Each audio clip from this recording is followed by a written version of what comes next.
Manalangin po tayo.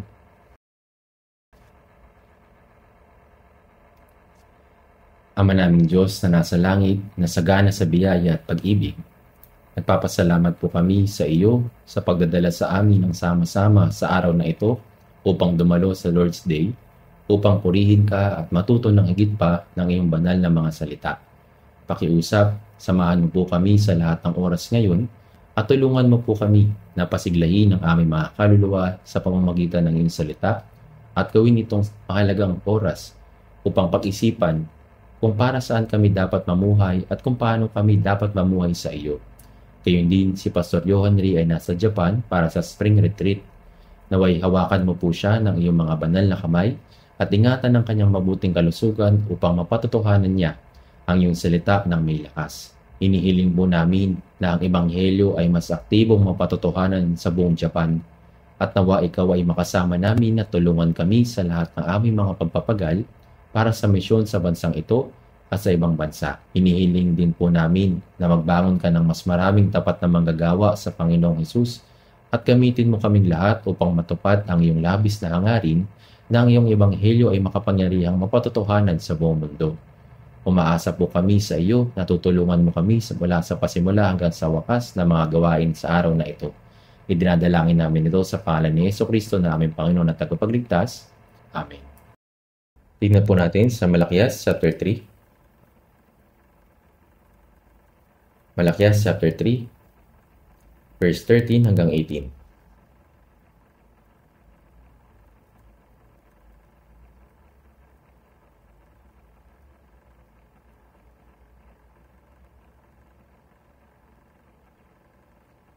Malakias chapter 3, verse 13 hanggang 18. Mabasahin po natin ng sabay-sabay.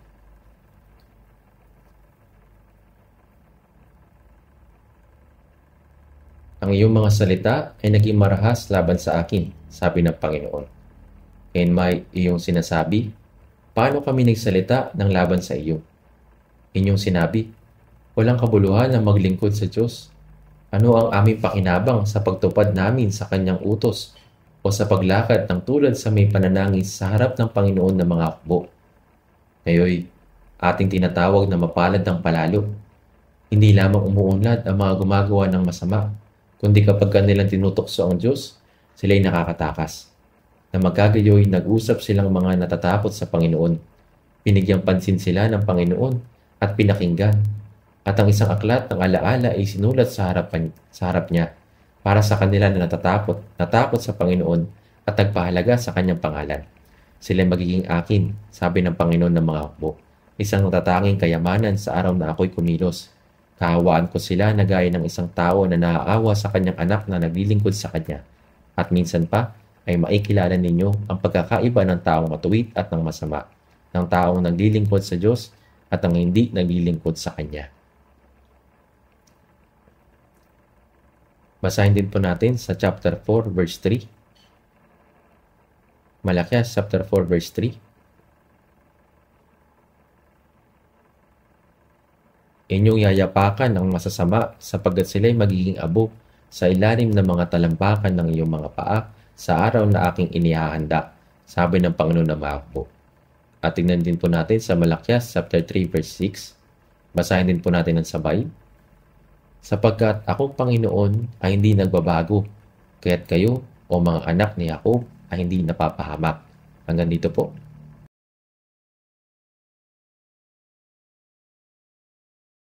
Ngayon, pag-aaralan po natin at pagtutuunan ng pansin ang Malakias chapter 3 at 4. Ang talatang natatangi dito ay nasa verse 14. Sinabi po dito, inyong sinabi, walang kabuluhan ang maglingkod sa Diyos.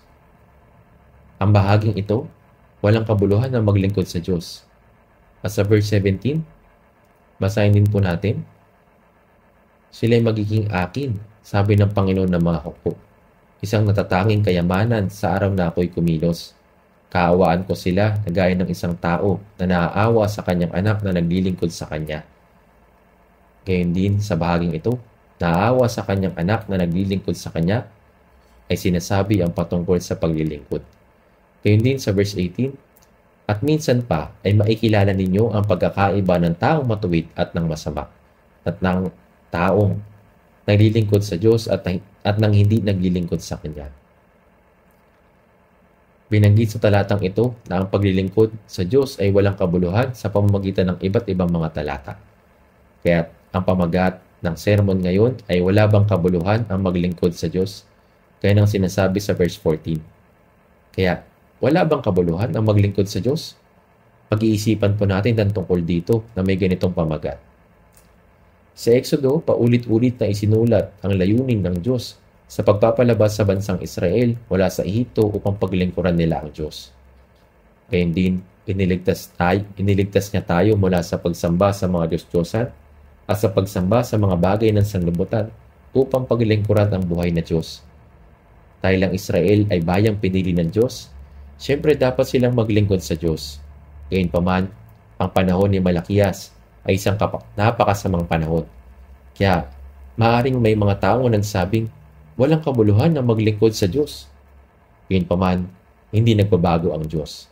Sinasabi dito sa Malakias chapter 3 verse 6, sapagkat akong Panginoon ay hindi nagbabago. Ibig sabihin, ang Diyos ay hindi nagbabago. Ang Diyos ay hindi kailanman nagbabago. Kaya't kayo o mga anak ni Jacob ay hindi napapahamak. Bakit hindi nawala ang Israel sa mundong ito?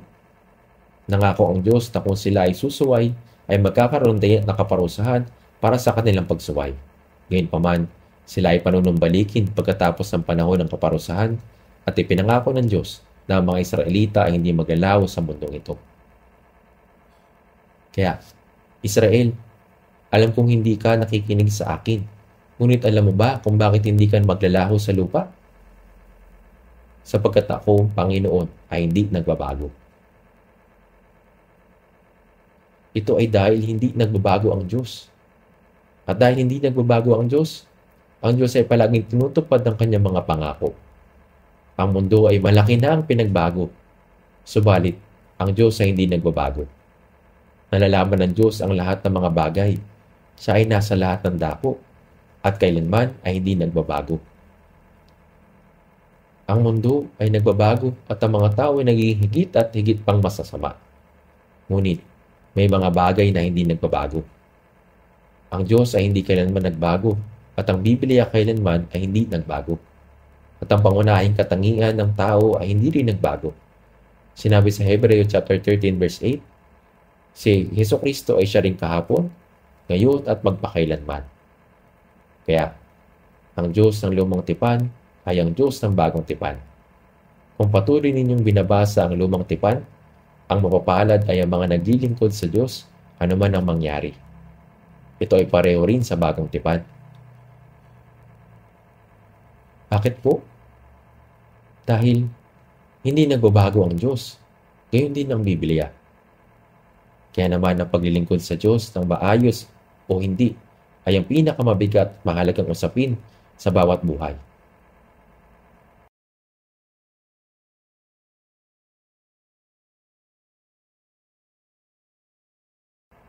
Tingnan po natin sa chapter 3, verse 13. Ang iyong mga salita ay naging marahas laban sa akin, sabi ng Panginoon. Gayunmay, iyong sinasabi, paano kami nagsalita ng laban sa iyo? Ang iyong mga salita ay naging marahas laban sa akin, sabi ng Panginoon. Gayunmay, iyong sinasabi, paano kami nagsalita ng laban sa iyo? Ang mga tao ay maaaring magsalita ng laban sa Diyos na may napakatigas at masamang mga salita. Higit sa lahat, kung mas maraming tao ang bumabagsak, mas marami nagsasalita laban sa Diyos. Sinasabi sa mga awit 12 verse 8, gumagala ang masasama sa bawat dako, kapag ang kasamaan na itataas sa gitna ng mga anak ng mga tao. Kaya nang sinabi sa salita, kapag ang hamak ang karaniwang tao at ang makamundo ay tinaas sa buhay, ngayon ang hamak ang karaniwan at ang mga makasanlibutan ay tinaas sa buhay. Ang mga pagpapahalaga ay nabubangon na ngayon. Kaya, ang gumagala ang masasama sa bawat dako. Kapag nayayanig ang kabutihan, ang masasama ay gumagala sa bawat dako. At daragdagan ang mga tao na nagsasalita ng mali patungkol sa Diyos. Ang Inyong mga salita ay naging marahas laban sa akin, sabi ng Panginoon. Ngayon may inyong sinasabi, paano kami nagsalita ng laban sa iyo? Sabi sa Malakias chapter 3 verse 13. Sa katunayan, marami nagsasalita laban sa Diyos. Na nagsasalita ng gaya ng, nasaan ang Diyos? Kung mayroong Diyos, ipakita niya ang kanyang sarili. Ito ay isang mapaghimagsik na pahayag. Sinasabi pa nila, ang sansinuko ba hindi nilikha? Kundi kusa lang itong lumabas, ito ay nag-evolve. Ito rin ay salitang salungat at laban sa Diyos. Subalit ang pinagtutuunan ng atensyon ng Diyos ay makikita sa verse 14.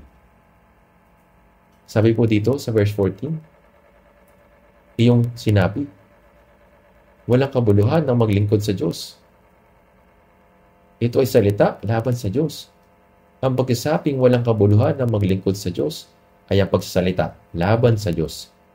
At sinasabi nila, anong aming pakinabang sa pagtupad namin ng kanyang utos o sa paglakad ng tulad sa may pananangis sa harap ng Panginoon ng mga hukbo? Nagtatanong sila, anong pakinabang ang mayroon sa pagsunod sa utos ng Diyos? Lahat ng ito ay walang kabuluhan. Gayunpaman, kapag ang isang tao ay nagsisi sa kanilang mga kasalanan at manumbalik mula sa kanilang mga maling gawain, tama lang na lumapit sa Diyos na mayroong bagbag na diwa at ang sisising puso. Tama lang na malungkot dahil sa kasalanan at ang mabagabag sa mga kasamaan ng sanlibutan at sa daan ng paggawas at nasusunod dito. Subalit sinasabi nila, anong pakinabang mayroon sa pamumuhay ng ganito? Kaya sinabi sa verse 15, sinabi po dito, kayo ating tinatawag na mapalad ang palalo.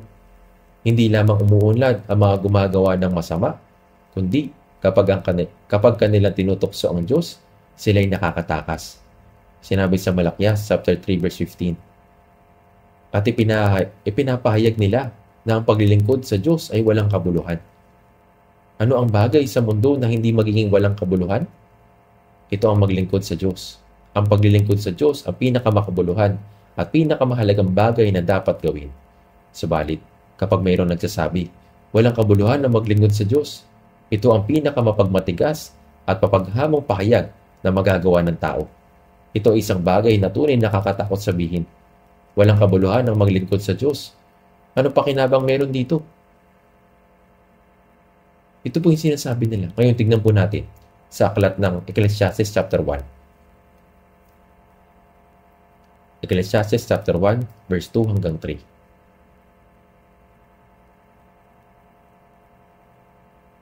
Ecclesiastes chapter 1 verse 2 hanggang 3. Basahin din po natin ng sabay-sabay. Walang kabuluhan ng mga walang kabuluhan, sabi ng mga ngaral. Walang kabuluhan ng mga walang kabuluhan. Lahat ay walang kabuluhan. Anong pakinabang mayroon ng tao sa lahat ng kanyang pagpapagal na kanyang pinagpapaguran sa ilalim ng araw? Kahit na ang lahat ng pagpapagal ay nagawa sa ilalim ng araw, ay maaring walang kabuluhan. May isang bagay na kailanman ay hindi nawawalan ng kabuluhan. Ito po ang paglilingkod sa Diyos. Kailanman ay hindi ito mawawalan ng kabuluhan. Kaya maaaring nating basahin ito sa ganitong paraan. Baliktarin natin. Pagpapala ng pagpapala, sabi ng mga ngaral. Pagpapala, pinagpala at pinagpala. Lahat ay pinagpala. Anong pakinabang mayroon ng tao sa lahat ng kanyang pagpapagal na kanyang pinagpapaguran sa ilalim ng araw sa kanyang paglilingkod sa Panginoon? Madalas, hindi alam ng mga tao kung ano ang tunay na walang kabuluhan at kung ano ang tunay na kapakipakinabang o kung ano ang tunay na silbi nito sa kanilang buhay. Habang nabubuhay tayo sa mundong ito, napaka-importante na ang ating pagpapalaga ay nasa tamang posisyon. Sapagkat ang Diyos ay buhay. Ang paglingkuran siya na mayroong tamang puso at tamang gawi ay nagiging pinakamahalagang bagay sa buhay. Sinabi ni Jesus sa 1 chapter 12 verse 26, kung ang sino man ay maglilingkod sa akin, ay dapat sumunod sa akin. At kung saan ako naroroon, ay naroroon din ang lingkod ko. Kung ang sino man ay maglilingkod sa akin, siya ay pararangalan ng Ama. Sinabi ni Jesus, kung ang sino man ay maglilingkod sa akin, ay dapat sumunod sa akin. Tanging sila lamang na sumusunod sa Panginoon ang tunay na makakapaglingkod sa Kanya. At sila naglilingkod sa Kanya ay makakasama niya sa paraiso. Kung ang sino man ay maglilingkod sa akin, siya ay pararangalan ng Ama. Kaya nga, napakahalaga na malinaw nating maunawaan kung ano ang makabuluhan at kung ano ang hindi.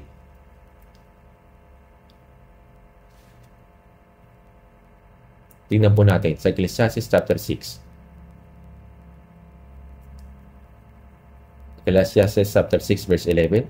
Basahin din po natin ng sabay-sabay. Mas maraming salita, mas maraming walang kabuluhan. Kaya't paano nakakahigit ang isa? Maraming bagay ang dumaragdag sa walang kabuluhan. Sa katunayan, wala silang ganitong pagkakataon na kagaya ng sa atin, kung saan ang mga tao ay abala sa maraming walang kabuluhang bagay na hinahabol nila. Sinasabi ng Biblia, sapagkat sa maraming karunungan ay maraming kalungkutan at siyang nagpaparami ng kaalaman ay nagpaparami ng kalungkutan. Sa Ecclesiastes chapter 1 verse 18. At sa isang komentaryo, sinasabi po doon, maraming mga bagay ay ang idinaragdag na walang kabuluhan. Sa isang komentaryo sa Korean Bible sa ilalim ng media page, napakaraming sangay ng media na dumaragdag sa walang kabuluhan. Ang mga pabrika ay nagbubuhos ng hindi mabilang na produkto at ang palabas sa telebisyon ay walang katapusang pagsasalita. Ang mga dyaryo ay puno ng iba't ibang mga istorya. Ang mga tao ay pinupuno ang kanilang isip ng mga impormasyon, nag-iimbento ng mga bagong bagay, nakikipagtalo ng walang katapusan at hinahabol ang mga uso. Subalit anong pakinabang mayroon sa lahat ng mga ito? Hindi nila alam kung ano ang tunay na kapakipakinabang para sa buhay. Ang ating buhay na dapat magtuon sa isang tanong na ito. Tunay bang naglilingkod tayo sa Diyos o hindi? Ito ang tunay na dapat pagtuunan ng buhay. Subalit napakaraming tao ang binubuhos ang kanilang lakas sa mga bagay na sa katunayan ay maglalaho. Wala na ngayon sa panahong ito ang ibinubuhos ang lahat ng kanilang oras sa paglaro at paglilibang at ang kanilang sarili gaya sa panahon natin ngayon. Gayunman, ang panahon natin ngayon ay puno ng walang katapusang pagsusumikap. Ang mga tao ay patuloy na nagsisitagisan ng talino, nag-iimbento at lumilika. Subalit ang tunay na trahedya ay ito. Hindi alam ng mga tao kung anong tunay na kapakipakinabang, kung ano ang makabuluhan. Tignan po natin sa awit number 2. Awit number 2 verse 1. Sinabi po doon, bakit nagsasabuatan ng mga bansa at sa mga walang kabuluhan ang mga bayan na nagpaplano? Pagkatapos na pangyayari sa Tore ng Babel, wala noong bansa, mga tao, mga lipi, at walang mga wika. Subalit sa pamamagitan ng pangyayari dito, hinati ng Diyos ang mga tao ayon sa lipi at ikinalat sila sa buong lupa. Bilang resulta, marami mga bansa, mga tao, mga lipi, at mga wika ang nagkaroon. Dahil sa pagbagsak ng sangkatauhan na nakita sa Tore ng Babel, ang mga tao nagsimula magplano at kumilos maging sa pambansang usapin na nagsasagawa ng lahat ng uri ng panukala. At ito ay sinasabi ng Biblia tungkol dito. Bakit nagsasabuatan ng mga bansa at sa walang kabuluhan ng mga bayan na nagpaplano? Ngunit ngayon ang mundo ay nagpupulong-pulong gumagawa ng pandaigdigang plano upang magtatag ng mas maayos na lipunan. Opo, ang ganitong pagsisikap ay maaaring kailangan para sa makamundong buhay. Subalit, kailanman ay hindi ito magiging pinakapangunahing layunin. Ang plano ng bansa, kung ito ay hiwalay sa Diyos, ito ay walang kabuluhan. Sa unang 1 chapter 2 verse 17, ang sanlibutan at pagnanasa nito ay lumilipas. Maging ang langit at lupa ay lilipas. Ang mundong ito kung saan tayo ay nabubuhay ay nakatadhana upang hatulan sa pamamagitan ng apoy. Ang mga ina po ni Cain ang gumawa ng unang sibilisasyon, gaya ng nabanggit sa Genesis chapter 4. Subalit ang sinaunang sibilisasyon na ito ay lubos na winasak sa pamamagitan ng baha sa panahon ni Noe. Sa mga araw ni Noe, ang buong mundo ay natulan sa pamamagitan ng tubig.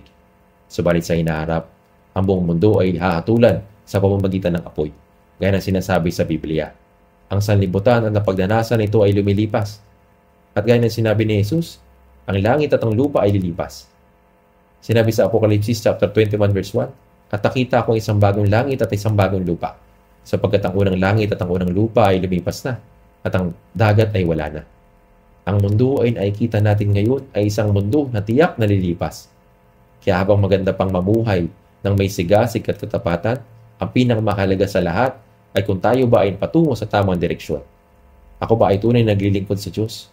At naunawaan ko ba talaga ng malinaw kung gaano kapaki-pakinabang ang mabuhay na maglingkod sa Panginoon o sa Diyos sa buhay na ito?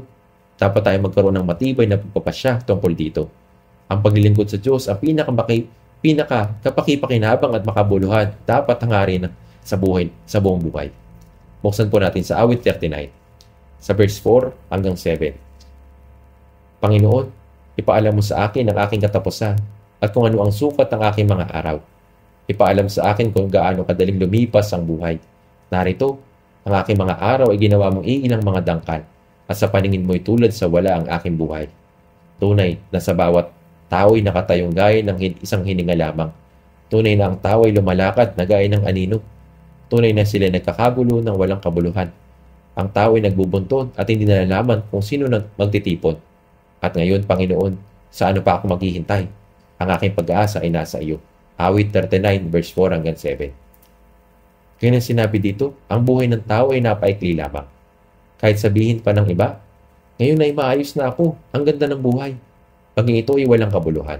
Ito ay pansamantala lamang. Tunay na ang tao ay lumalakad na gaya ng manino. Tunay na sila ay nagkakagulo ng walang kabuluhan. Ang mga tao ay abala, patuloy sa paggawa, subalit kung pag-iisipan natin ito, karamihan sa ginagawa nila ay walang kabuluhan. Kailangan mong kumita ng pera, subalit kung mabubuhay ka lamang para sa pera, kahit gaano karaming pera pa ang makuha mo, iiwan mo rin ang lahat ng ito kapag tumawid ka na sa kamatayan. Ang kamatayan ng mundong ito, ang kayamanan ng mundong ito ay hindi magiging sa iyo kapag namatay ka na. Nang lumubog ang Titanic, maraming mayayamang tao doon. At sinabi ng mga mayayamang tao na nakaligtas doon, nang lumubog ang barko, wala nang halaga ang pera at mga alahas. Hindi sila lumikas sa barko kasama ang pera nila, kundi baon nila ang kaunting prutas. Sa normal na pagkakataon, iniisip ng mga tao na maginto, pilak at kayaman ay mahalaga. Ngunit sa harap ng kamatayan, ang mga tao ay lumilikas. Lumikas na may dalang pagkain at kaunting prutas na kailangan nila upang sila ay makatagal. Nakabasa ako ng isang kwento tungkol sa 5 tao na umakyat sa isang mabatong bundok at sila ay naligaw. Doon ay napakalamig. Kinagtipon sila ng kahoy upang gumawa ng apoy, subalit wala silang magpapaningas. Kaya kinuha nila ang lahat ng pera na meron sila at sinunog ito upang makatagal sila sa lamig.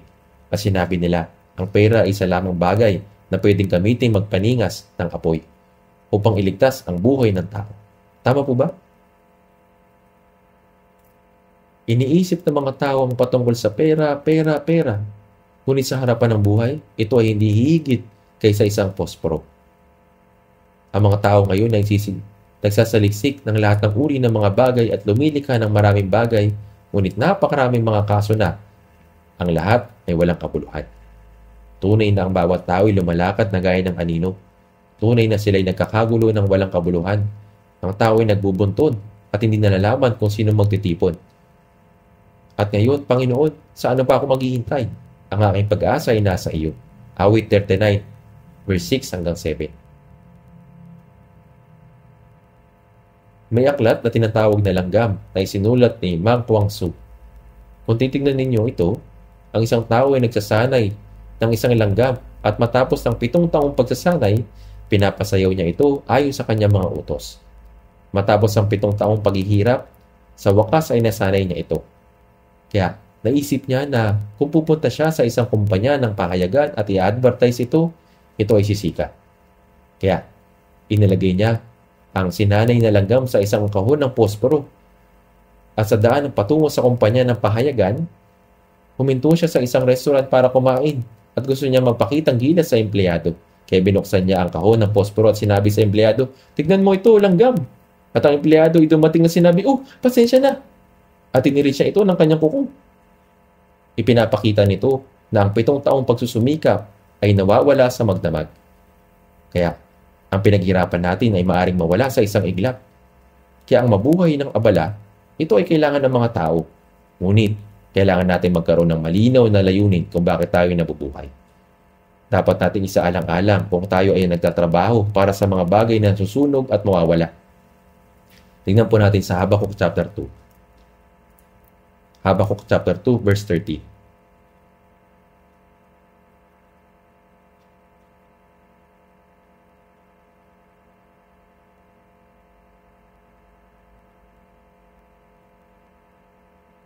Mahirap po bang hanapin ang Habakuk?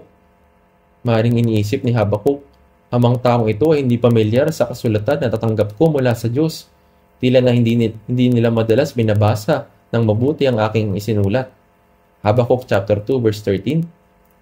Basahin po natin ng sabay-sabay.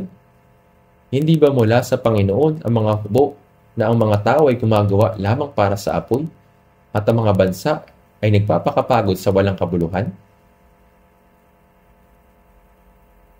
Ang gawain ng mga tumalikod sa Diyos ay nakaprograma upang maging walang kabuluhan.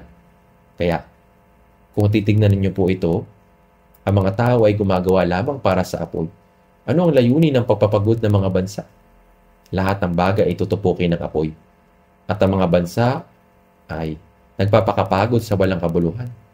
Hindi ba mula sa Panginoon ng mga hukbo?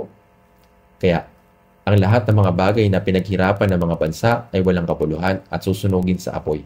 Marami mga bagay na tinitipon ng mga tao tulad ng mga kompetisyon at iniikayat ang bawat isa na gumawa ng isang bagay.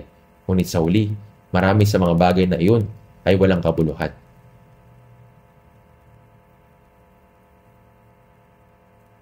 Marami sa mga bagay na iyon ay walang kabuluhan. Tingnan po natin sa Biblia, sa aklat ng Jeremias chapter 3. Jeremias chapter 3. Tingnan po natin sa Jeremias chapter 3 verse 22. Jeremias chapter 3 verse 22.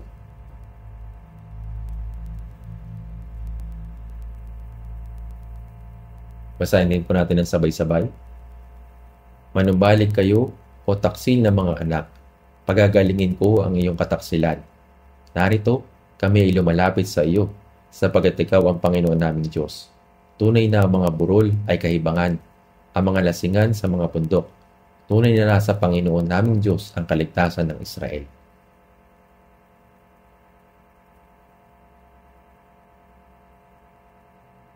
Sinabi po ito hanggang verse 23. Habang bumababa ang Israel sa landas ng kasamaan, naglingkod sila sa mga Diyos-Diyosan sa bundok. Noong panahon iyon, itong sinabi ng Diyos, manumbalik kayo o taksil ng mga anak, pagagalingin ko ang inyong kataksilan. Ang mga bumalik sa Diyos ay pinagaling ng Diyos. Narito, kami ay lumalapit sa iyo, sapagkat ikaw ang Panginoon naming Diyos. Tunay na mga burol ay kahibangan, ang mga lasingan sa mga bundok. Ang mga taong ito ay isang grupo ng mga sumasamba sa Diyos-Diyosan. Sinasamba nila at pinararangalan ang mga Diyos-Diyosan sa mga bundok at mga burol. Ngunit, ang mga gawang ito ay walang kabuluhan. Ang mga tao sa mundong ito ay nagtitipon upang magdaos sa mga academic conference, maglaro ng mga games, magdaos sa mga Grand National Convention, at maglaro ng mga sports. Ngunit ang lahat ng ito ay pansamantala. Kaya, ano ang tunay na kapakipakinabang at mahalaga? Dapat natin ito mahanapin. Dapat natin pong hanapin yung kapakipakinabang at mahalagang mga bagay. Ano po ang tunay na kapakipakinabang at mahalaga? Ito po yung dapat nating hanapin.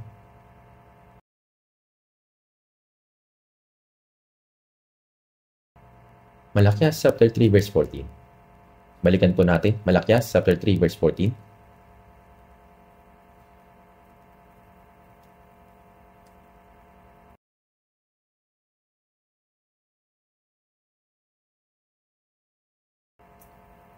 Inyong sinabi, walang kabuluhan na maglingkod sa Diyos. Ito po isang maling palakpayag. Inyong sinabi, walang kabuluhan ang maglingkod sa Diyos. Anong aming pakinabang sa pagtupad namin sa kanyang utos o paglakad ng tulad sa may pananangis sa harap ng Panginoon na mga hukbo? Dapat nating sundin ang salita ng Diyos.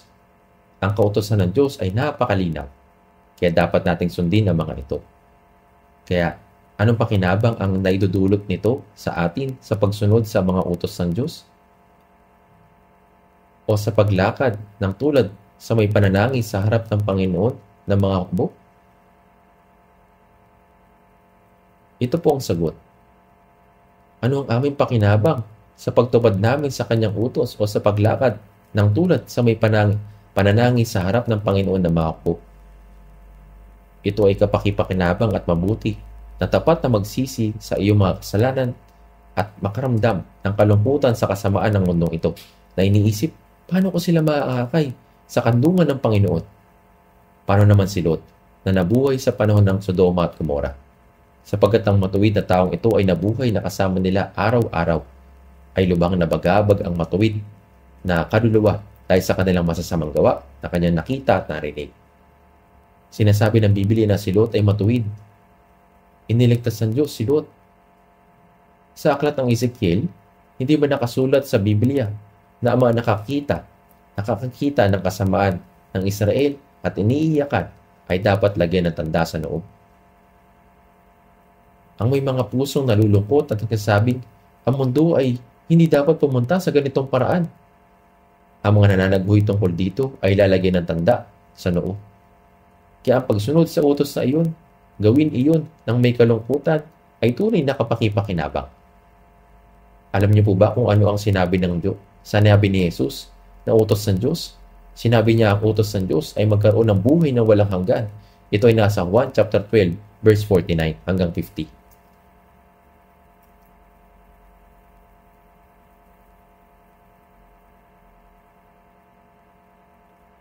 Ito po yung sinabi niya na utos ay buhay na walang hanggan.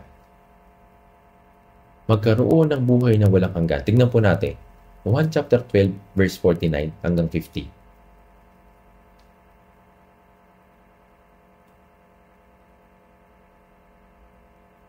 Chapter 12 verse 49 hanggang 50. Basahin din po natin ng sabay-sabay. Sapagkat ako hindi nagsasalita mula sa aking sarili, kundi ang Ama na nagsugo sa akin ang siyang nagbigay sa akin ng utos, kung ano ang dapat kong sabihin at kung ano ang dapat kong bigkasin. Nalalaman ko na ang kanyang utos ay buhay na walang hanggan. Kaya't ang mga bagay na sinasabi ko ay aking sinasabi ayon sa sinabi ng Ama. Sinabi ni Jesus, nalalaman ko na ang kanyang utos ay buhay na walang hanggan. Sa makatuwid, ito ay utos ng Diyos na manampalataya sa anak ng Diyos at magkaroon ng buhay na walang hanggan. Isinugo ng Diyos si Jesus sa mundong ito at sinabi sa atin na manampalataya kay Jesus at magkaroon ng buhay na walang hanggan. Ito ang pinakadakilang utos. At maraming mga utos sa ilalim nito. Ngunit, ang pinakamahalagang utos ay manampalataya kay Jesus at magkaroon ng buhay na walang hanggan.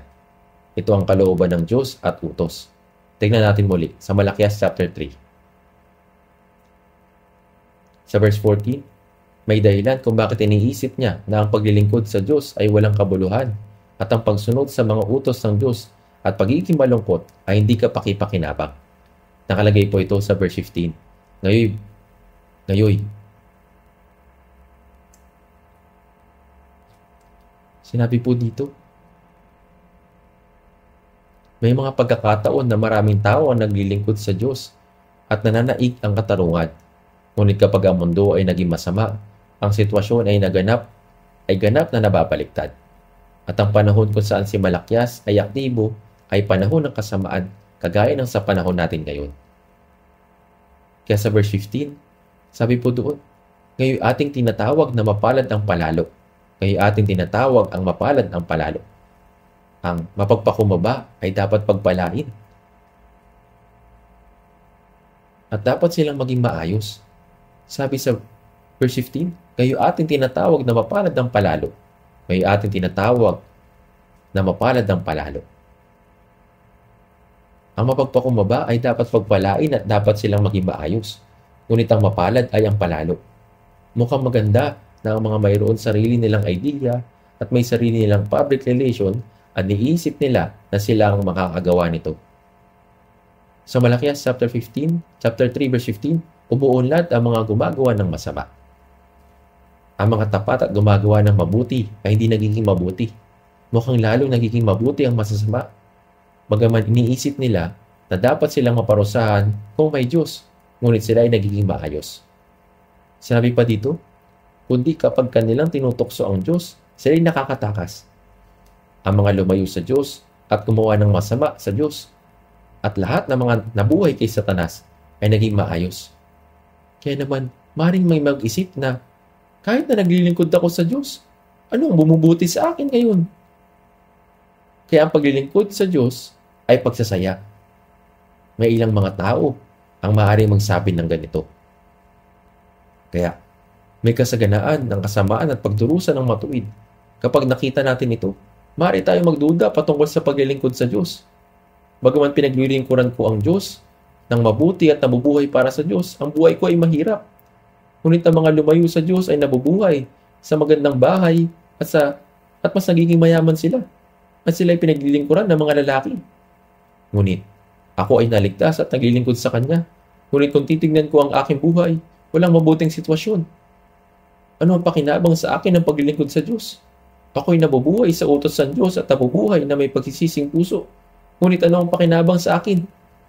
Maring nilang sabihin ito. Mayroon ng kabaligtaran sa pagitan ng mabuti at masama. Kaya mayroon ng hindi pagkakasundo. Ito po'y nangyari sa panahon natin ngayon. Tignan po natin at basahin ng sabay-sabay sa awit 73.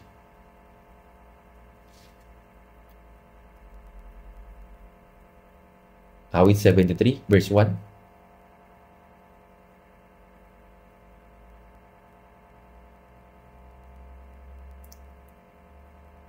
Awit 73, verse 1. Basahin po natin sabay-sabay. Tunay na ang Diyos ay mabuti sa Israel, sa mga taong ang puso ay malilinis. Sabi po dito, tunay na ang Diyos ay mabuti sa Israel, sa mga taong ang puso ay malilinis.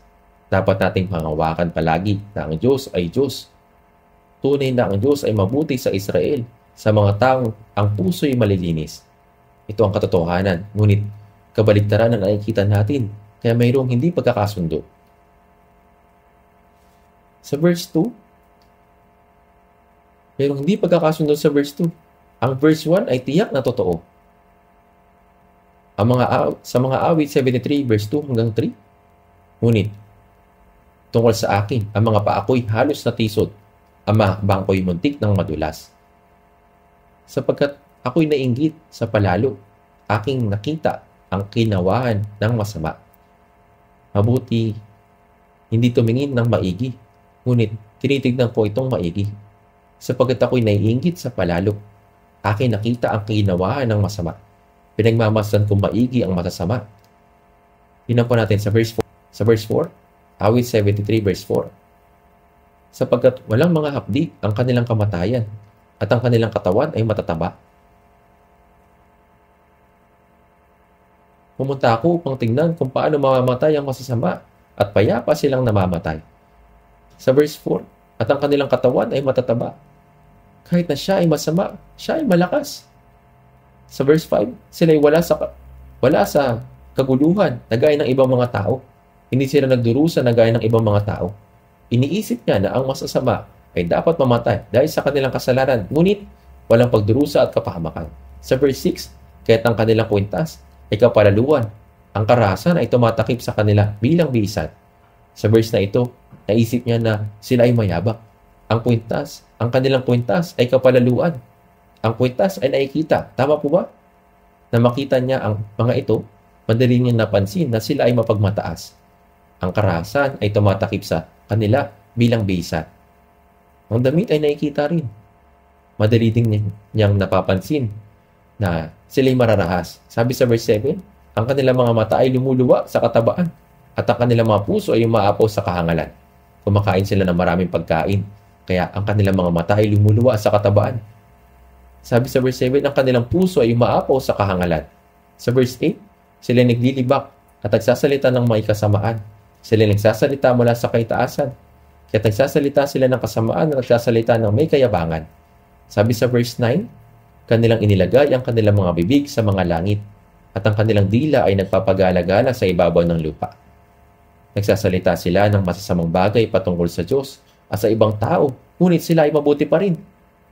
Sabi sa verse 12 hanggang 14, narito, ang mga ito ang masasama, laging tiwasay, sa kayaman ay sumasagana. Sa walang kabuluhan ay pinanatili kong malinis ang aking puso, at ang aking mga kamay sa kawalang sala ay inugasan ko, sapagkat buong araw ako'y pinahihirapan at tuwing umaga ay napaparusahan. Ang sumulat ng awit ay naglingkod na may kabanalan sa Diyos. Ngunit sinabi niya, sapagkat buong araw ako ay napinahihirapan at tuwing umaga ay napaparusahan. Ang lahat ng ginagawa niya ay na hindi naging mabuti. Posible po ba ito? Ang kanyang puso ay puno ng suliranin at may isang bagay siyang naunawaan. Sabi sa verse 16 hanggang 17, basahin natin. Ngunit, nang aking isipin kung paano ito uunawain, sa akin ay parang napakahirap na gawin hanggang sa ako'y pumasok sa santuario ng Diyos. Saka ako naunawaan ang kanilang katapusan. Napakarami niyang suliranin sa kanyang puso. Ngunit nang pumasok siya sa santuario, binuksan ng Diyos ang kanyang mga mata upang maunawaan niya. Tama. Anong naunawaan niya? Naunawaan niya ang paraan kung paano kontrolin ng Diyos ang tao. Nalilito ang mga tao dahil akala nila na ang laman at ang mundong ito ang lahat, kaya nalilito sila. Kapag kinokontrol ng Diyos ang tao, isinasaalang-alang niya ang kanyang pamumuhay sa mundong ito at ang walang hanggang kabilang buhay, at ang laman at ang espiritu pa rin. Pinabayaan ng Diyos ang mga tao na nag-aakalang ang mundong ito ay lahat at walang espiritu. Maring sabihin niya sa kanila, sige, kung gusto mong mabuhay sa sarili mo, ikaw ang bahala dyan. Kahit na maayos ang pisikal na buhay nila dito sa mundo, pagkamatay nila ay mahuhulog sila sa impyerno.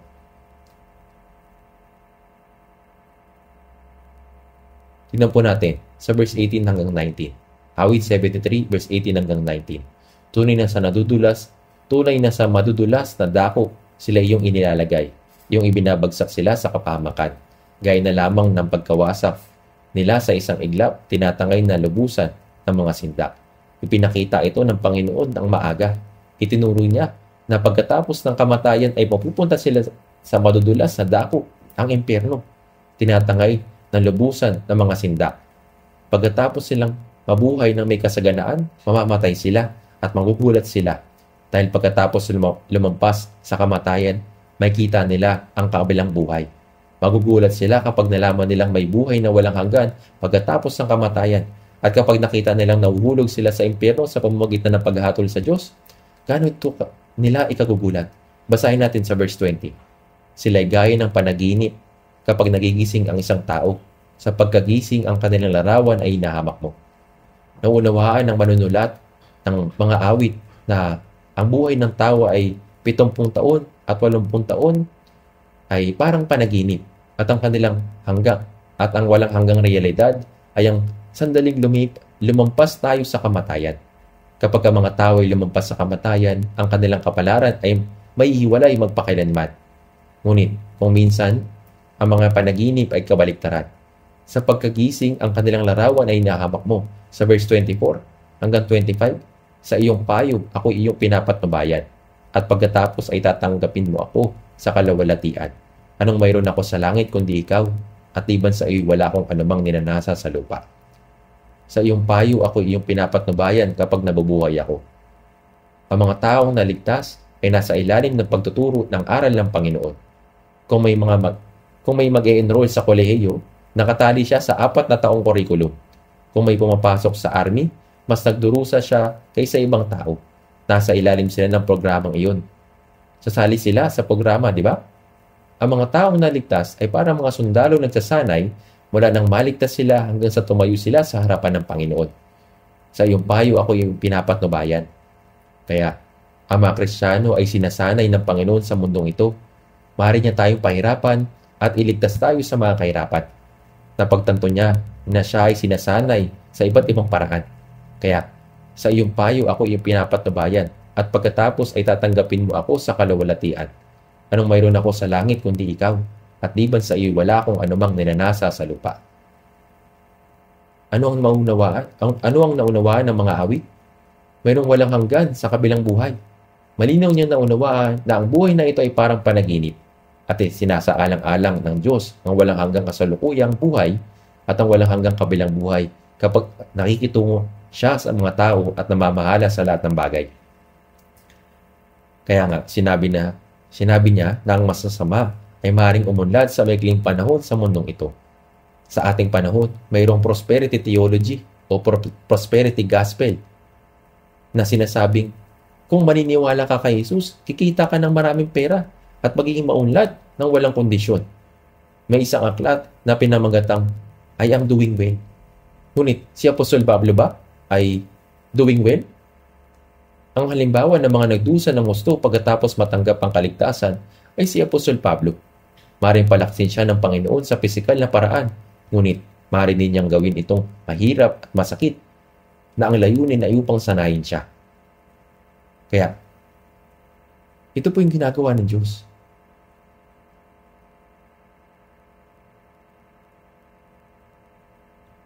Tingnan po natin ulit sa Malakias chapter 3 verse 15. Malakias chapter 3 verse 15. Kailangan natin tingnan ng mabuti dahil ito ay nakakalito. Tingnan natin ang mundo ngayon. Tingnan natin ang mundo. Sabi dito, ngayon ating tinatawag na mapalad ang palalo. Hindi lamang umuunlad ang mga gumagawa ng masama, kundi kapag kanilang tinutukso ang Diyos, sila'y nakakatakas. Gaano karaming tao ang hindi naniniwala sa Diyos ang gumagawa ng mabuti? Ang paglilingkod ba sa Diyos ay walang saysay? Gayunpaman, ito ay ganap na panlilinlang. Ang mga sumusunod na verse ay nagpapaliwanag kung bakit mahalaga ang paglilingkod sa Diyos. Sabi sa verse 16,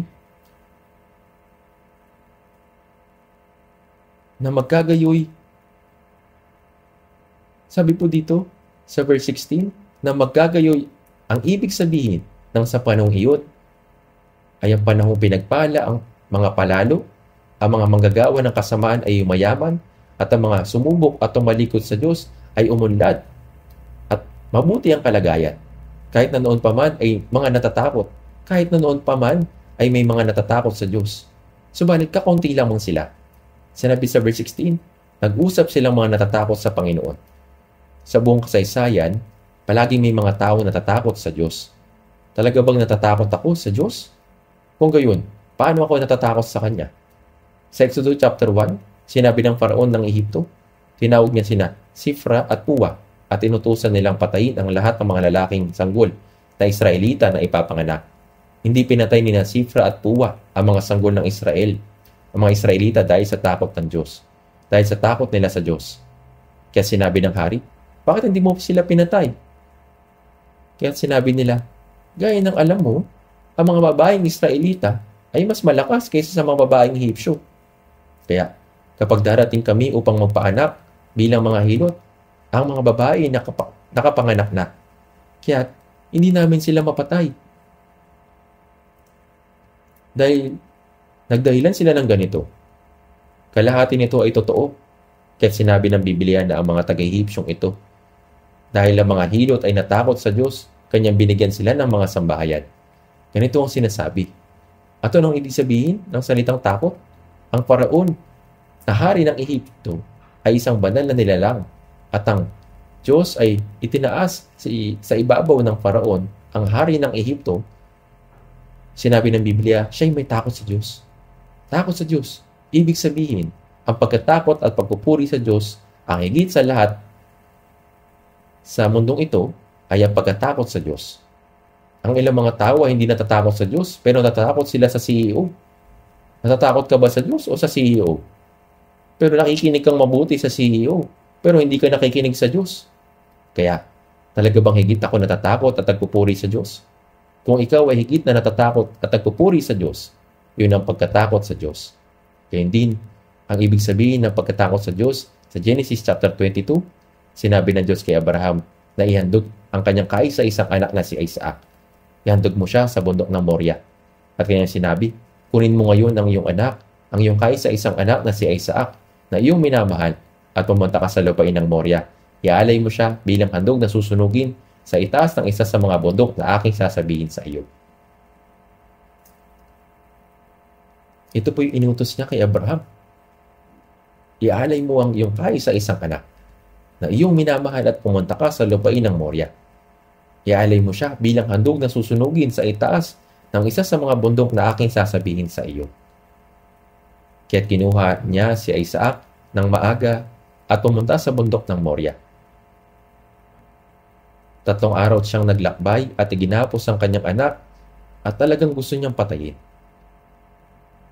Siyempre po, sinasabi nito na naniniwala si Abraham na ililigtas siya ng Diyos kahit papatayin niya ito. Pero sa sandaling siya'y papatayin na, sinabi ng Diyos, Abraham, Abraham! At sa kanya sinabi, huwag mong sasaktan ng bata o gawan man siya ng anuman. Sabagat ngayon ay nalalaman ko na ikaw ay may takot sa Diyos at hindi mo ipinagkait sa akin ng iyong anak, ng iyong kaisa-isang anak. Kaya, ano ang ibig sabihin ng pag-ibig sa Diyos ng higit sa anumpaman? Yan ang pagkatakot kay Jehovah. Kapag mahal mo ang Diyos ng higit pa sa anak mo nung ikaw ay 100 taong gulang, sapagkat ngayon ay nalalaman ko na ikaw ay may takot sa Diyos. Kaya ano ang takot? Ang itaas ang Diyos na higit sa lahat. Ang paggalang sa Diyos ay ang pagkatakot sa Diyos. Tignan natin sa Biblia, sa unang Samuel chapter 2.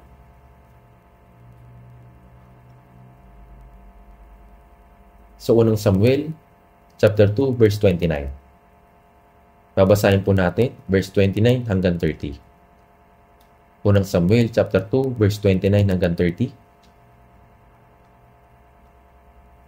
Basahin natin ng sabay-sabay.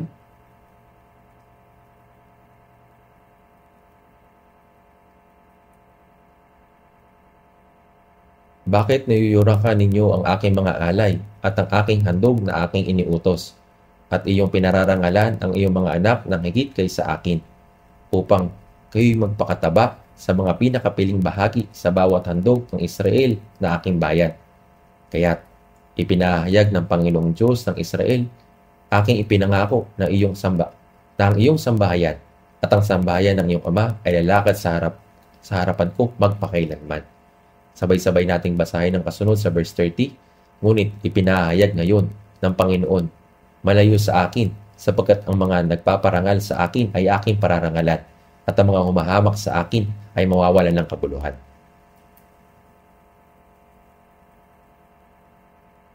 Narito po ang mga anak ni Eli, sina Hofni at Pinehas. Ang mga anak ni Eli ay masama. Inaagaw nila ang pangkawit, ang dapat unang ialay sa Diyos. Sabi sa unang Samuel chapter 2 verse 16,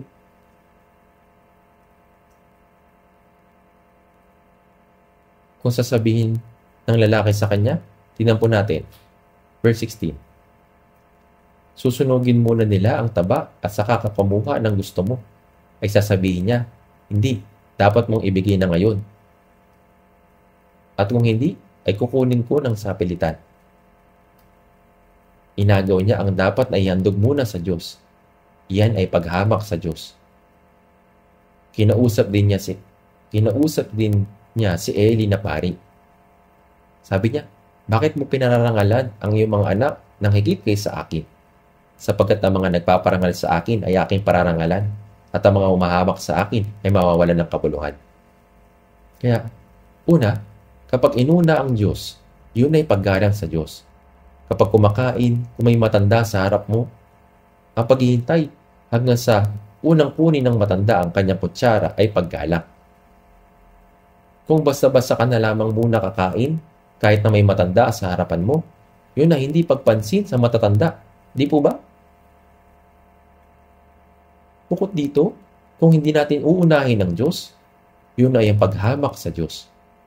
Nire-respeto ng Diyos ang mga gumagalang sa Diyos, at ang pagkatakot sa Panginoon ay ang pagkamuhi sa kasamaan. Ito po'y nakalagay sa Kawikaan chapter 8, dito po sa Biblia. Sabi sa Kawikaan chapter 8, tingnan po natin. Kawikaan chapter 8 verse 13.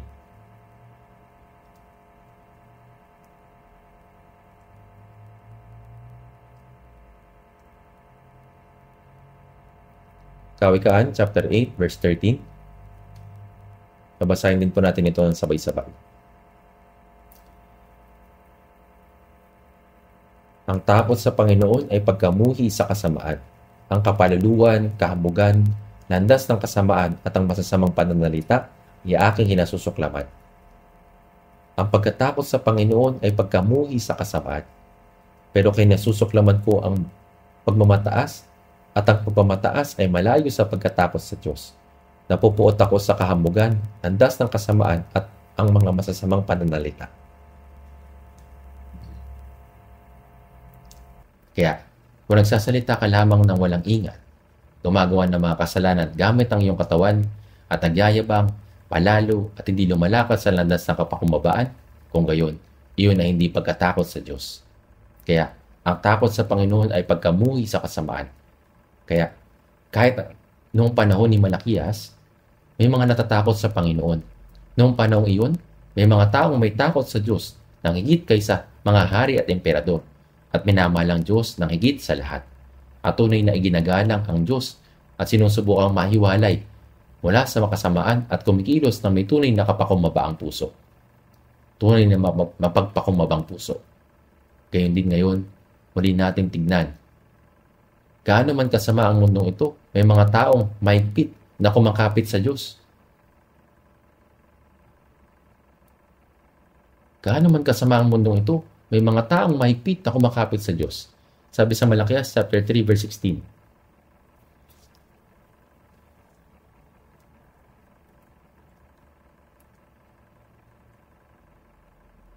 Ito ay umihil pa rin hanggang ngayon.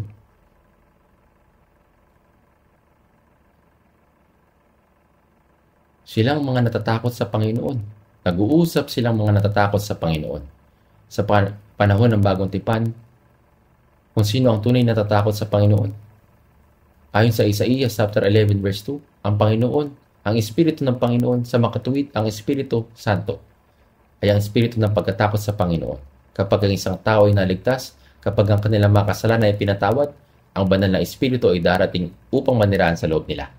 At dahil ang banal na Espiritu ay ang Espiritu ng pagkatakot sa Panginoon, nangyayari ito kapag ang isang tao ay tunay na ipinanganak na muli at tunay na naligtas, na ang isang tao ay nagsimulang matakot sa Diyos, nang nararapat at namumuhay ng isang buhay na nakasentro sa Kanya. Nang magkagayoy nag-uusap silang mga natatakot sa Panginoon. Ito ay nilarawan ni Malakias kung paanong namuhay ang mga may takot sa Panginoon. Nag-uusap sila. Sa New King James Version, spoke to one another. Sinabi nito na sa isa't isa. Ang isang taong may takot sa Panginoon ay hindi kumikilos na nag-iisa o nakahiwalay. Ang mga tunay na natatakot sa Panginoon ay kinikilala ang iba na may takot din sa Kanya. Sa parehong paraan, ang mga naligtas ay maaaring makilala ang iba pang mga ligtas. Sa huli, ang magkapareho ay umaakit ng kapareho. Ang mga tumalikod sa Diyos ay likas na nagtitipon-tipon kasama ng iba pang gumagawa din ng gayon. Ang mga may takot sa Panginoon ay naaakit sa iba pang may takot din sa Kanya. Ito ay isang espiritual na prinsipyo. Birds of same feather flocks together. Pag-isipan niyo po ito. Kahit ng mga isda, malamang na hindi pa nakakita ng kanilang sarili sa salamin, pero kahit papaano ay alam nila kung paano maghanap ng iba na katulad nila. Magkasama silang lumalangoy na magkakasama or school of fish. Ang mga kuneho ay naghahanap ng iba pang mga kuneho at ang mga aso ay maaring agad na makilala ang kanilang sariling uri. Maaring isang uri ng likas na pagkakaugnay, isang likas na pagsasama-sama. Nag-uusap silang mga natatakot sa Panginoon. Pansin natin ng parehong nakasulat dito, nag-uusap sila. Ito ay nagpapahiwatig ng mutuality, fellowship. Anong sinasabi nila sa isa't isa? Kung babalikan mo lamang ang ilang talata, sinabi sa Malakias chapter 3 verse 13, ang iyong mga salita ay naging marahas laban sa akin, sabi ng Panginoon. May mga nagsasalita ng marahas laban sa Diyos, ngunit ang kabaliktaran ay sa verse 16. Nag-uusap silang mga natatakot sa Panginoon. Anong sinabi nila sa isa't isa? Paano tayo makapagbigay kalawalatian sa Diyos? Paano natin matutulungan ang mga tao mula sa makasalanang mundong ito upang maniwala sa Diyos, matakot sa Kanya at maglingkod sa Kanya? Tiyak, ito ang uri ng mga bagay na dapat nilang napag-uusapan. Nag-uusap sila ng mga natatakot sa Panginoon. Sila ay nasa fellowship. Sabi sa verse 16, binigyang pansin sila ng Panginoon at pinakinggan. Pero hindi lamang ito sinasabing makinig siya. Sinasabi ito na binigyang pansin sila ng Panginoon at pinakinggan. Narinig niya ng may buong pansin. Ito ay tiyak. Ang Diyos ay lubusang nakinig sa lahat ng bagay.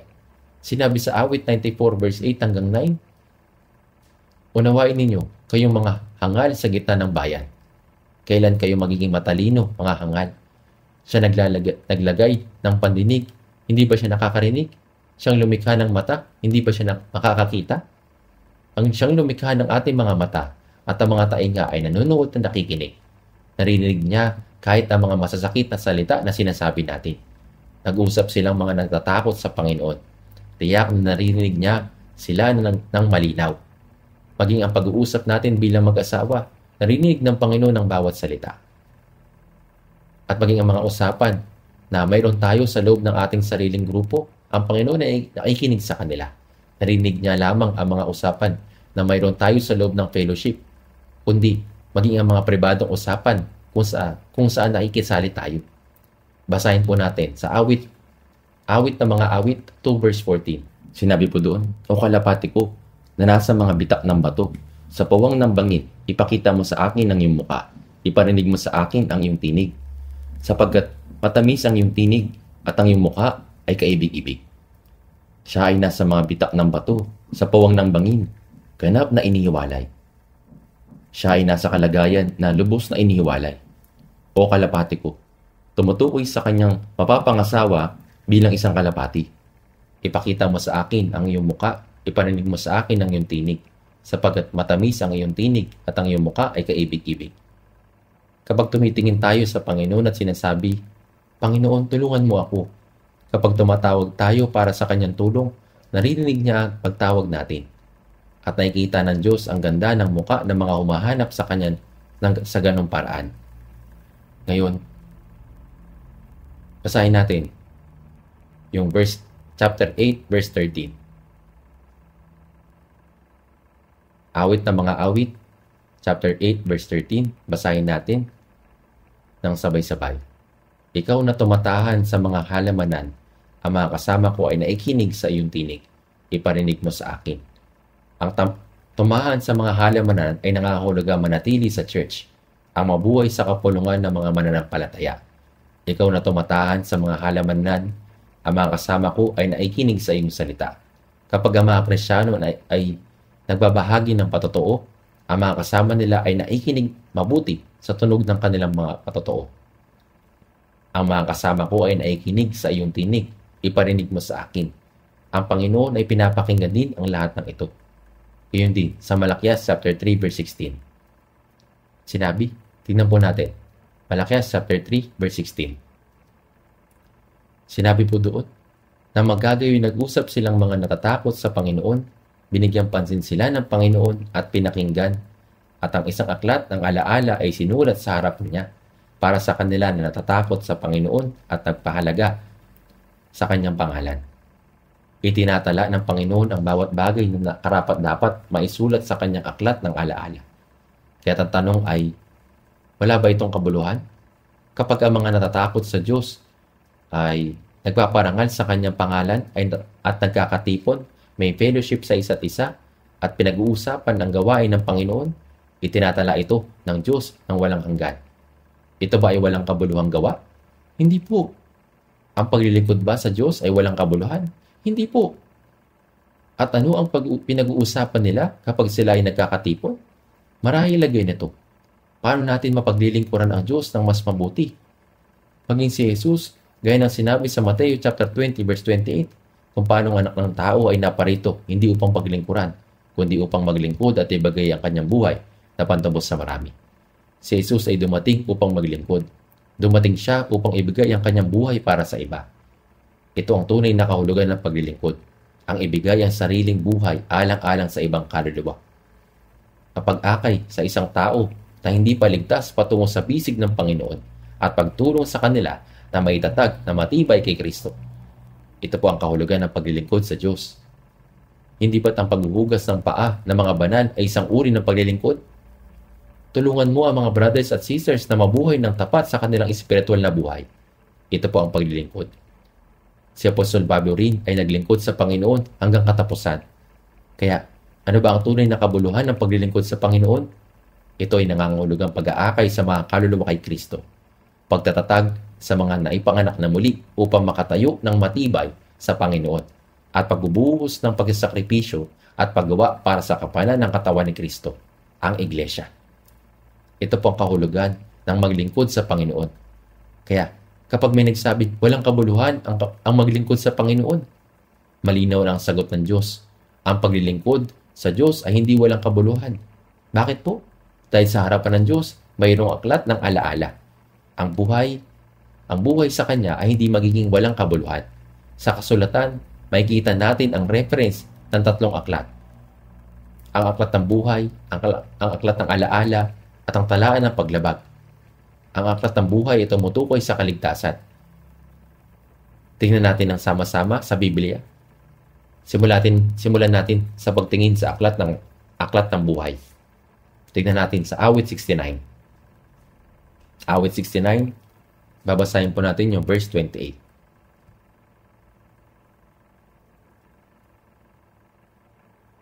Awit 69, verse 28.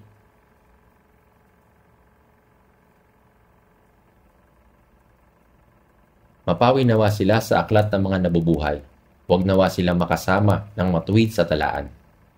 Ang salitang mapawi ay tumutukoy sa minsan ng nakasulat ngunit binura. Kaya, sino sila dito sa talatang ito? Makikita natin ang sagot sa verse 21. Binigyan nila ako ng lasong bilang pagkain. At sa aking uhaw ay binigyan nila ako ng sukong iinumin. Ito ay tumutukoy sa mga sumalungat sa Panginoon. Sila na mga nagtakwil sa Kanya habang siya ay nandito sa mundo. Kahit na mga taong ito ay nakasulat sa pangalan ng aklat ng buhay ng minsan, ngunit sinabi ng mga awit, mapawi nawa sila sa aklat ng mga nabubuhay, ngunit huwag nawa sila makasama. Huwag nawa sila makasama ng matuwid sa talaan. Ipinapakita sa atin ito ang mahalagang bagay. Ang aklat ng buhay ay nagsimula ng may mga pangalan na nakasulat dito. Ngunit, kapag ang isang tao ay dumaan sa buhay at hindi nakatanggap ng kaligtasan, ang pangalan ay napapawi. Dahil si Jesus ay namatay para sa lahat ng tao, ang pangalan ay unang nakasulat sa aklat ng buhay. Ngunit, kung patuloy sila sa hindi pagsampalataya hanggang huli, ang mga pangalan nila ay aalisin. Sa huli, tanging ang pangalan lang ng mga tunay na naligtas ang mananatili.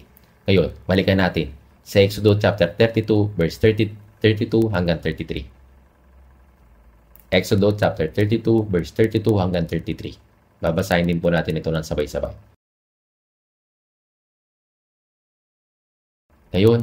Ngunit ngayon, kung maaari ay patawarin mo ang kanilang kasalanan, at kung hindi, ay burahin mo ako sa aklat na isinulat mo.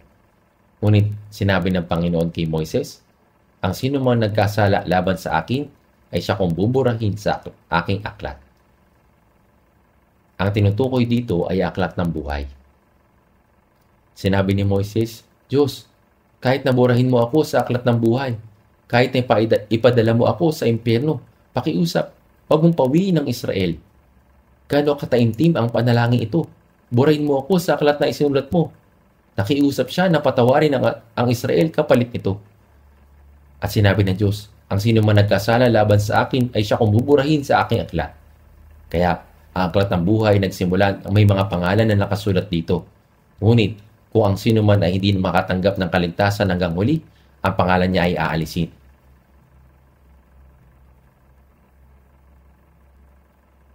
Tingnan po natin sa Apocalypse chapter 3 verse 5. Apocalypse chapter 3 verse 5.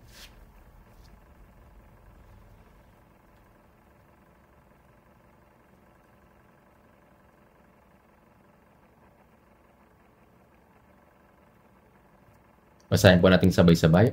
Ang magtagumpay ay bibihisan gayon ng mapuputing damit, at hindi ko kailanman papawiin ang kanyang pangalan sa aklat ng buhay, at ipahayag ko ang kanyang pangalan sa harapan ng aking ama at sa harapan ng kanyang mga anghel, at hindi ko kailanman papawiin ang kanilang pangalan sa aklat ng buhay.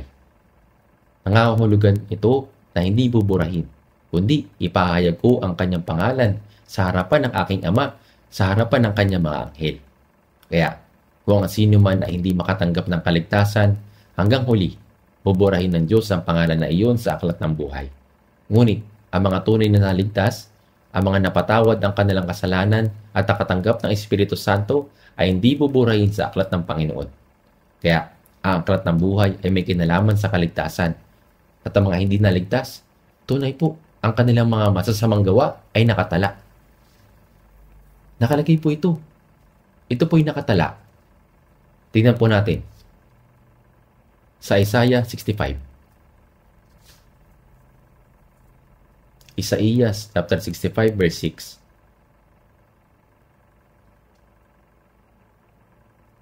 Basahin po natin ang sabay-sabay. Narito, nasusulat sa harap ko, hindi ako tatahimik, kundi ako'y gaganti. Oo, ako'y gaganti sa kanilang sinapupunan.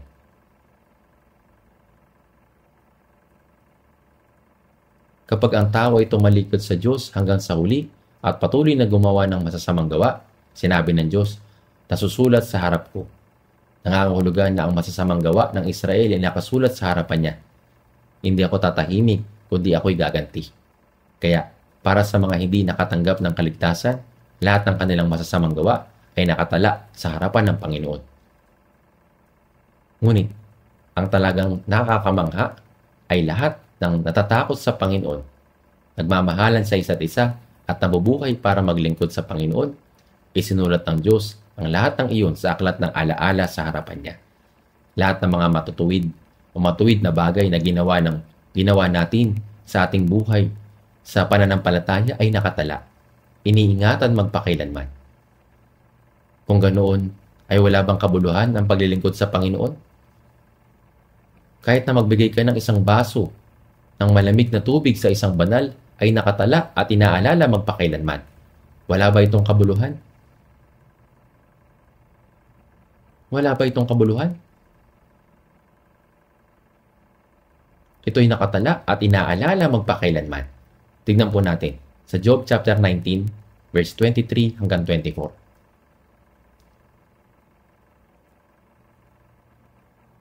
Job chapter 19, verse 23 hanggang 24. O masulat nawa ngayon ang mga salita ko, o malimbag nawa sa isang aklat ang mga ito. Sa pamamagitan nawa ng panulat na tingga at bakal, maiukit nawa ang mga ito sa bato magpakailanman. Si Job ay nakaranas ng labis na kawalang katarungan. Tila walang sino man nakakaunawa sa kanya. Namuhay siya ng matuwid, ngunit nagdusa siya ng labis. Sumasabog siya sa pagkayamot dahil walang kumikilala sa kanyang mga kahirapan. Kaya sinabi niya na ang mapapait niyang kahilingan ay maitala sana, maisulat sa isang aklat, maiukit sa bato magpakailanman. At itinala lahat ito ng Diyos sa aklat ni Job. Lahat ng matutuwid na bagay na ginawa natin sa ating buhay sa pananampalataya, itinala ito ng Panginoon, lahat at hindi mabubura magpakailanman. Itinala ito lahat ng Panginoon at hindi mabubura magpakailanman. Tingnan po natin. Punta po tayo sa Awit 56. Babasahin po natin yung verse 8 ng sama-sama. Awit 56, verse 8.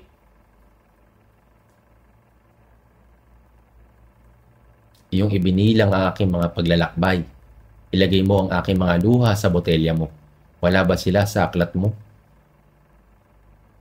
Ang aklat na ito ay aklat ng alaala. Nang hinahabol ni Saul si David nang walang tigil para patayin, si David ay naglakbay na higit sa 10 taon. Iyong binilang ang aking mga paglalakbay, binibilang ng Diyos ang mga ito, ilagay mo ang aking mga luha sa botelya mo. Mayroon pong botelya ng luha. Ang bawat mahalagang luha ng banal ay iniingatan sa botelyang iyon. Wala ba sila sa aklat mo? Ang lahat ay nakatala sa aklat ng Panginoon. Nang ambalo sa Sarepta ay nagbigay kay Propeta Eliseo ng munting tinapay sa panahon ng matinding tagutom, iyon ay nakatala magpakailanman. Kung paano pinaglingkuran niya ang lingkod ng Diyos sa pinakadesperadong panahon, ito ay nakatala, ito ay tinala ng Panginoon at pinahalaga ng lubos. Bilang resulta, siya ay nakaligtas sa 3 taong tagutom. Ang kanyang anak ay muling binuhay. Ang kanyang kwento ay nakatala sa mga kasulatan. Pinuri din siya ni Jesus. Ito ba'y walang kabuluhan?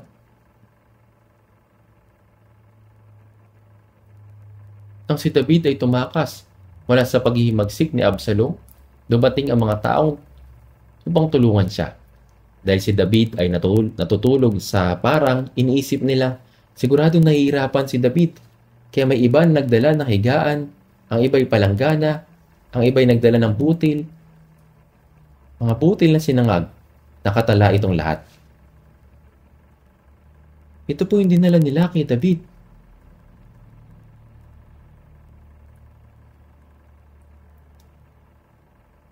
Tingnan po natin. Hanapin po natin ito sa Biblia sa ikalawang Samuel chapter 17.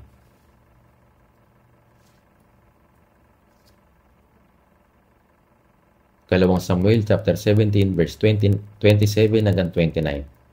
Tuwing nababasa ko ito, sa tingin ko ang Diyos ay talagang napakadakila.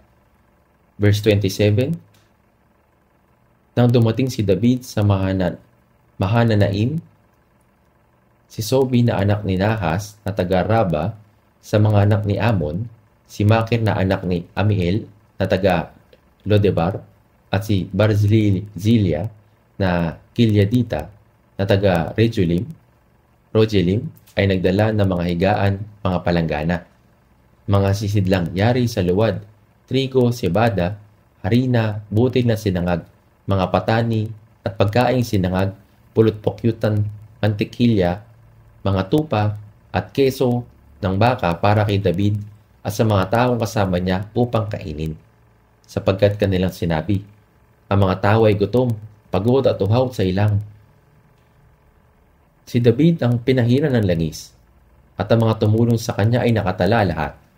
Sa mga natatakot sa Panginoon at naglilingkod sa kanya, ang lahat ng mga ginawa nila ay nakatala. Pagdala ng higaan, pagdala ng palanggana, butil ng sinangag, lahat ay nakasulat. Nangangahulugan ito na itinala ng Panginoon ang buong buhay ng mga naligtas.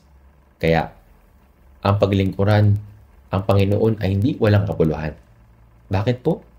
Dahil ang lahat ng ito ay tinatala ng Diyos.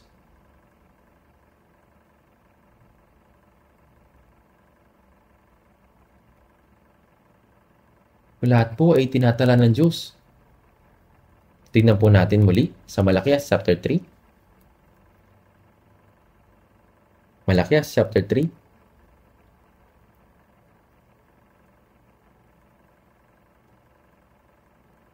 Bakit hindi walang kabuluhan na paglingkuran ang Panginoon?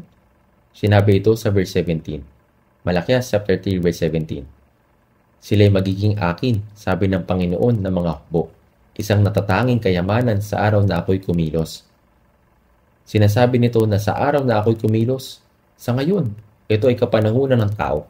Ito ay panahon ng tao. Ang panahon ng mga anak ng Diyos ay hindi pa dumarating. Sa sanilahing ito, sinabi sa Lucas chapter 16 verse 8, at pinuri ng Panginoon ang madayang katiwala, sapagkat siya'y gumawang may katusuhan, sapagkat ang mga anak ng sanlibutan ito ay higit na tuso sa paikitungo sa sarili nilang lahi kaysa mga anak ng mga liwanag. Ang panahon ng mga anak ng Diyos ay hindi pa dumarating, ngunit tulad ng pagdating ng Panginoon sa kanyang unang pagdating, ang araw ng kanyang ikalawang pagdating ay nalalapit na. Kaya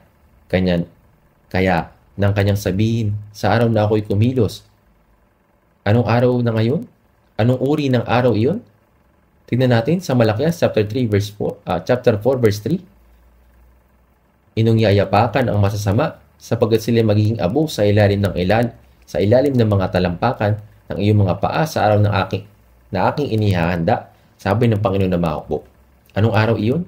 Itong araw na ang Panginoon ay babalik. Ang araw ng kanyang ikalawang pagdating. Balikan natin sa Malakias chapter 3 verse 17. Sila'y magiging akin, sabi ng Panginoon na mahukbo, sa araw na ako'y kumilos. Ngayon, maaring tila ang mga mapagmataas ay pinagpapala.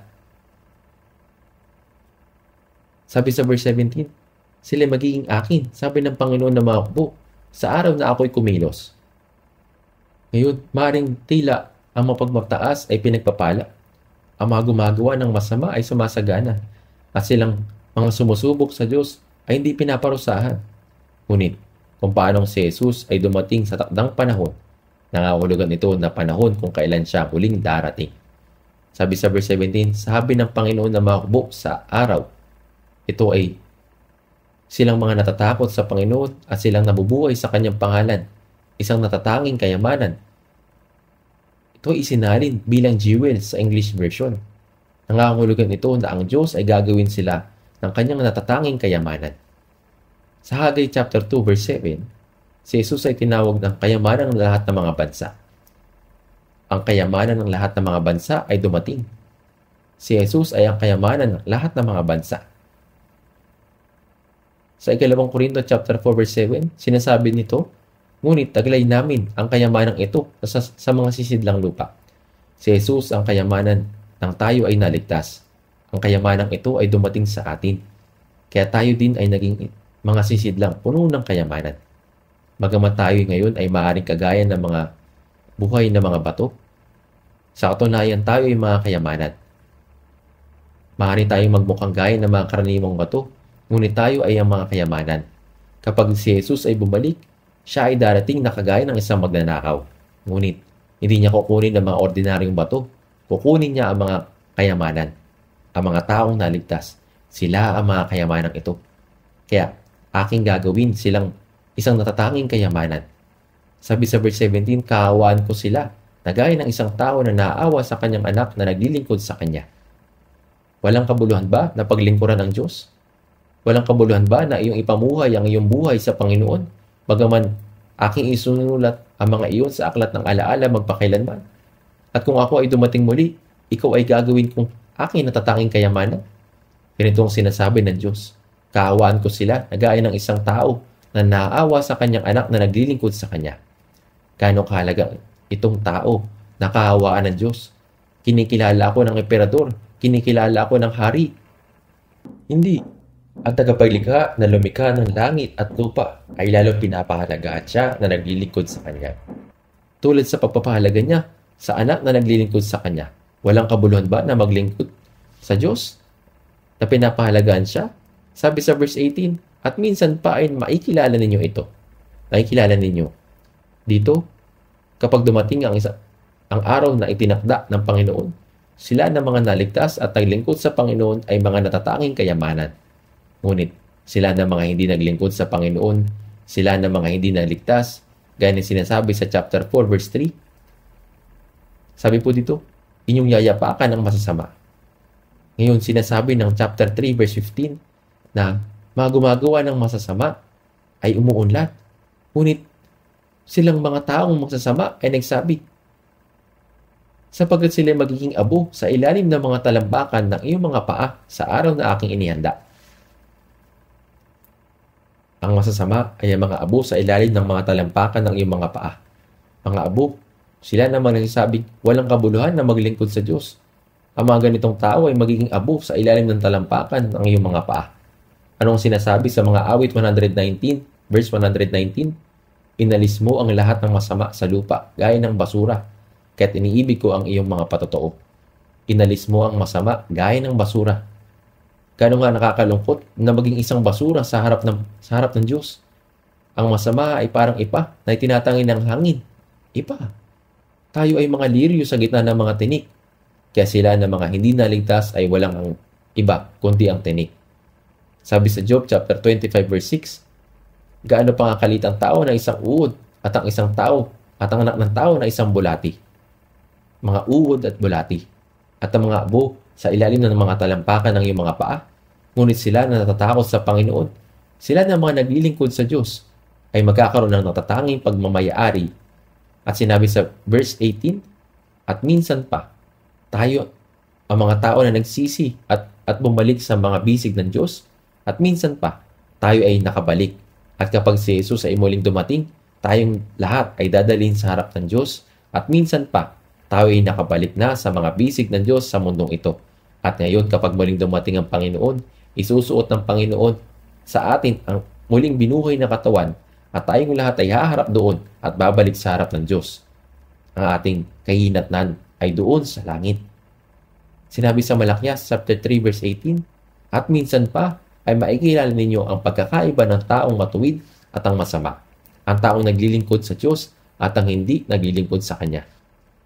Ang salitang makikilala ay ginamit sa ibang salin upang malaman ang pagkakaiba. Kayo ay nagsisi at manumbalik sa Diyos at naligtas. Subalit, ang araw ng pagbabalik ng Panginoon ay dumating. Tayong lahat ay magkakatipon sa harap ng Panginoon at lalapit sa harap ng Panginoon. Sa maluwalhating kalagayan, iyon ay makikita ninyo ng malinaw. Makikita ninyo kung gaano kalaki ang pagkakaiba ng matuwid at ng masama, at kung gaano kalaki ang pagkakaiba ng mga naglilingkod sa Diyos at ng mga hindi naglilingkod sa Kanya. Sa ngayon, mukhang walang gaanong pagkakaiba sa pagitan ng matuwid at ng masama, sa pagitan ng mga naligtas at ng mga hindi naligtas. Subalit, sa araw na dumating ang Panginoon upang hatulan ng lahat ng bagay, ito ay mahahati sa walang hanggang liwanag at walang hanggang kadiliman.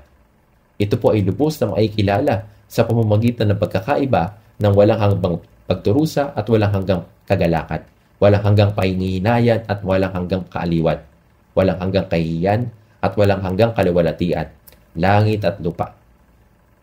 At talo na po, makikita natin kung gaano kalaki ang pagkakaiba ng mga naglilingkod sa Diyos at ng mga hindi naglilingkod sa Kanya. Tayo ang mga babaeng ikakasal kay Kristo. Ang mga anghel ay maglilingkod sa atin at tayo ay uupo sa kanan ng Diyos. Ito po itiyak na tayo ay magiging napakamaluwalhati.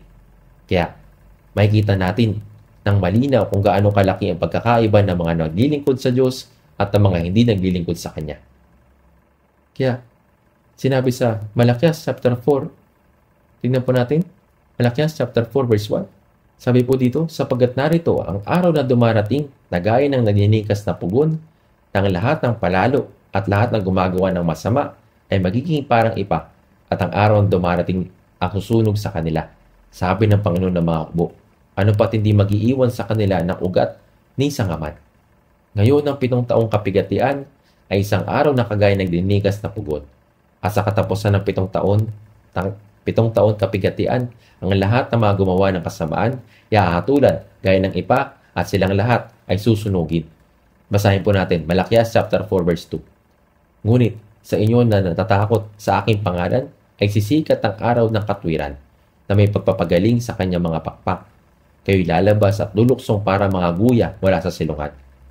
Ngunit sa inyo na natatakot sa aking pangalan ay sisikat ang araw ng katwiran na may pagpapagaling sa kanyang mga pakpak.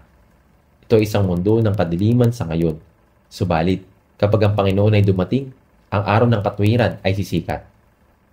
Kaya, sisikat ang araw ng katwiran na may pagpapagaling sa kanyang mga pakpak. Sa araw ng Panginoon ay dumating kapag siya ay nagsikat ng kanyang nakapagpapagaling na sinag, ang ating mga kaluluwa at ang ating buong katawan ay gagaling. Kaya nga, tayo ay mabibihisan ng muling binuhay na katawan at ang lahat ng sugat na natanggap natin habang tayo nabubuhay ay gagaling. Kaya nga, siya ay magsisikat ng kanyang nakapagpapagaling ng sinag tungo sa maluwalhating muling binuhay na katawan at magpapagaling ng lahat ng sugat na ating natanggap. At ngayon, kayo'y lalabas na may higit na kagalakan. Kayo'y lalabas at luluksong parang mga guya mula sa silungan. Ang mundong ito ay gaya ng isang kamalig. Kung paano ang mga guya ay lumalabas sa kamalig at lumulukso sa bukid, kapag kayo ay pumasok na sa langit, kayo ay lulukso parito at paroon na may labis na kagalakan. At sinabi niya, wala bang kabuluhan ng paglilingkuran mo ang Panginoon sa ganitong paraan? Ang paglilingkod sa Panginoon kailanman ay hindi walang kabuluhan. Bakit po? Sila mga natatakot sa Diyos at naglilingkod sa Diyos ay mga iniligtas ng Panginoon. At sila ay naligtas at sila ay may paikisama kasama ng Diyos, kasama ng Panginoon. At sila ay gumagawang magkakasama para sa ebanghelyo ng Panginoon at ang Panginoon ay tinatala itong lahat at itinuturing sila ng Panginoon bilang espesyal na hiyas at pinapahalagaan sila ng espesyal. At para sa mga naglilingkod sa Diyos, sa araw ng Panginoon ay tumayo sa harapan niya, sa araw na ang Panginoon ay dumating, ay pagagalingin niya ang kanyang espiritu, kaluluwa at katawan. At hahayaan silang mamuhay sa walang hanggang kaharian sa langit at susuklian niya lahat ng ating pagsisikap ng mga walang hanggang katimpala. Kaya, ang bagay na dapat nating pag-isipan bilang pinakamahalagang bagay ay matakot sa Panginoon at maglingkod sa Kanya. Kaya nga si David ay natulog o namatay habang naglilingkod sa Diyos. Tayo rin ay dapat tumayo sa panig ng Diyos at maglingkod sa Diyos bago tayo tumayo sa harapan ng Panginoon. Ito po ang hindi walang kabuluhang bagay. Sa mundong ito na walang kabuluhan, ang tanging bagay na hindi walang kabuluhan ay ang maglingkod sa Diyos ng tama. Kaya nga sa panahon ni Shakespeare's Henry VIII, mayroong isang opisyal na nasa napakataas na katungkulan, si Cardinal Wolsey. Sinabi niya, kung naglingkod lang ako sa Diyos ng kalahati kung paano naglingkod ako sa hari, ang aking huling taon ay hindi na sana naging napakamiserable. Dapat tayong higit na maging tapat sa Diyos kaysa sa sanlibutan. Sa ano pa mang paraan, dapat tayong maglingkod sa Diyos ng maayos bago tayo tumayo sa harapan ng Panginoon. Manalangin po tayo.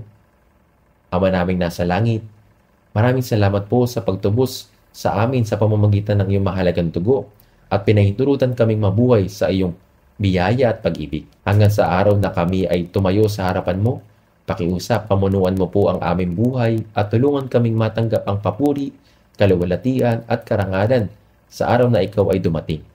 Tulungan mo po kaming mamuhay ng isang buhay na namumunga ng sagana sa iyo at tulungan kami na makatayo sa harapan mo habang kami ay naglilingkod sa iyo. Idinadalangin namin ito sa pangalan ng aming tagapagligtas na si Jesucristo. Amen.